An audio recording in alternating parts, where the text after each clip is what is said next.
What do narcissists feel? It is often said about our kind that we are effectively dead. This refers to an emotional demise. This emotional demise is linked to the perception that we do not feel.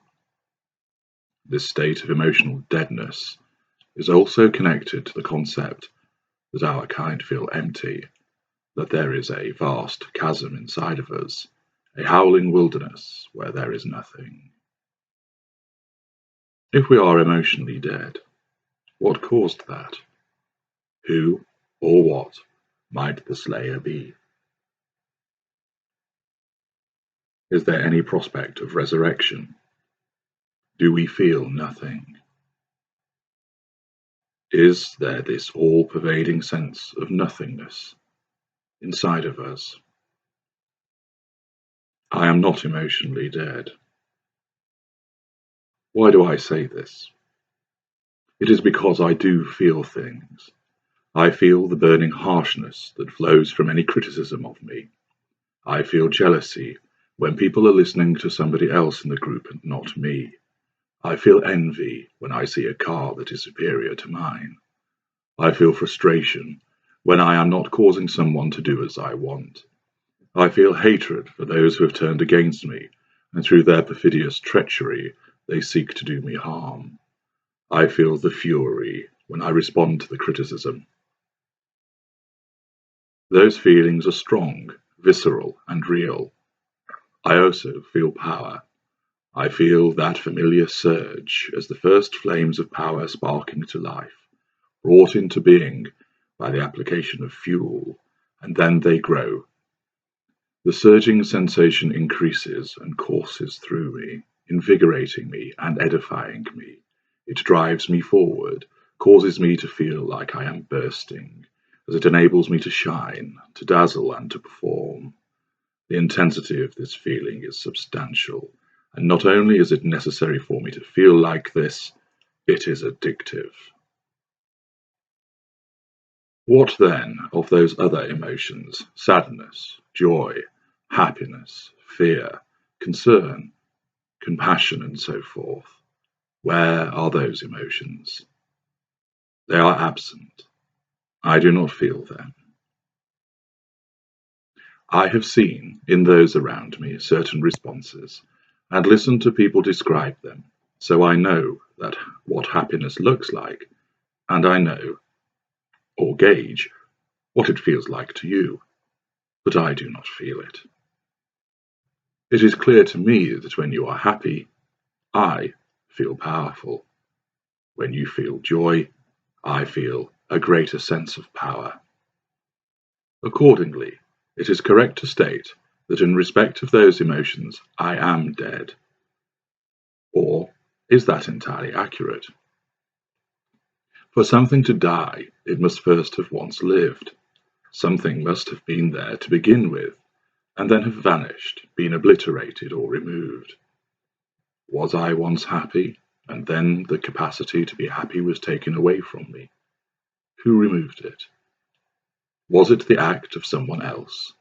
Or did I decide to strip happiness from myself and arm myself with power instead?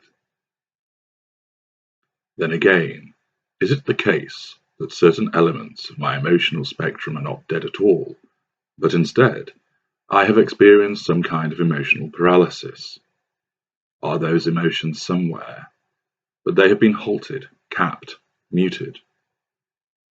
I know from my reading and observations that, for example, compassion appears to be learned from others. Was I once learning to be compassionate, and then for some reason had stopped, and has never been allowed to develop again?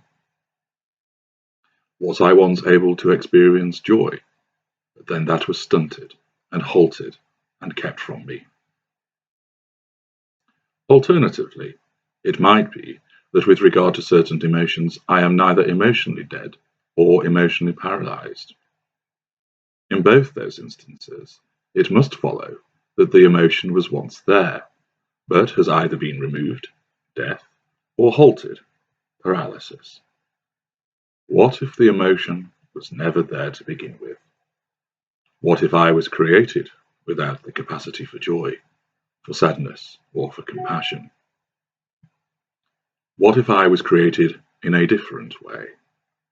What if my creation and development meant that it was necessary to forego such emotions in order to facilitate a certain way of being, which in turn allowed me to achieve and accomplish more effectively without being hampered or hindered by such emotions? I have no concern for who I might tread on the way up, so I climb that much quicker and that much higher than other people. Might it be the case that in order to have those who excel in so many fields, it was necessary for us to be denied certain emotions to ensure that we were effective? I readily admit that not everyone who is a leader in their field, an achiever, and a winner is necessarily one of us, but we are overrepresented. Even if someone might not be regarded as one of our kind, I know that they will possess more of our traits, and to a greater degree than they do not. Perhaps this was a necessary trade-off, so that the pioneers, conquerors, and leaders would advance, but at a personal cost in terms of the provision of certain emotions. Perhaps we were never granted those emotions to begin with. Do I laugh? Am I amused? Do I have a sense of humor? Yes, I do, and I know I have an excellent sense of humor, aside from when you do not do what I want or criticize me. I have been asked what do I feel when I laugh. If I am laughing along with others at something I have said, then I feel power because I am being fueled. What do I feel if I laugh when I am watching a comedian on stage or on television? I laugh because I know it is expected of me in such a scenario. I laugh because I can work out that what was said was witty or amusing, but I do not feel any power. I do not feel any uplifting sensation in the way that you have described to me. Often, I feel a sense of unrest and the clamour of jealousy because people are laughing at someone else's wit and not mine. What do I feel when I see one of my country's athletes securing gold at the Olympics? Am I proud of them? I know to say the correct things to provide recognition for their achievement. But again, I feel a sense of envy that it is not me on that podium receiving the accolade of the crowd in the stadium. I can see you sat next to me, clapping and smiling, and I am jealous that you are clapping this person on the television and not me. I can feel the first prick of the wound, because your applause for them and not for me suggests they are better than me, and thus you are implicitly criticizing me.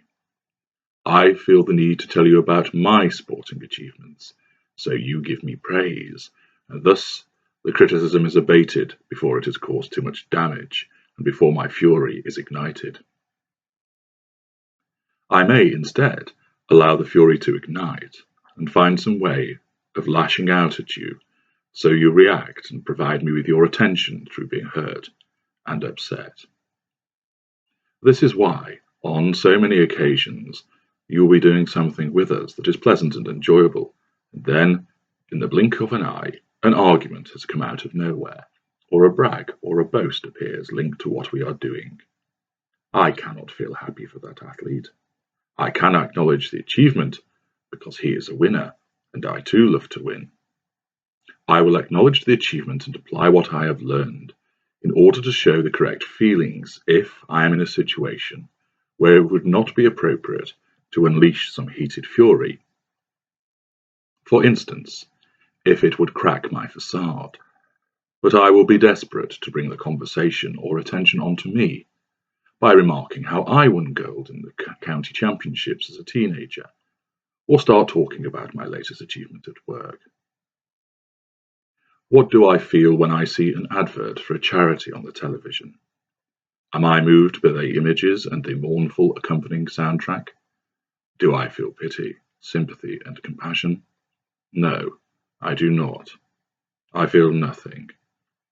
If I hear you making sympathetic noises, then just as in the example above, I want your attention on me, not on the orphan on the screen.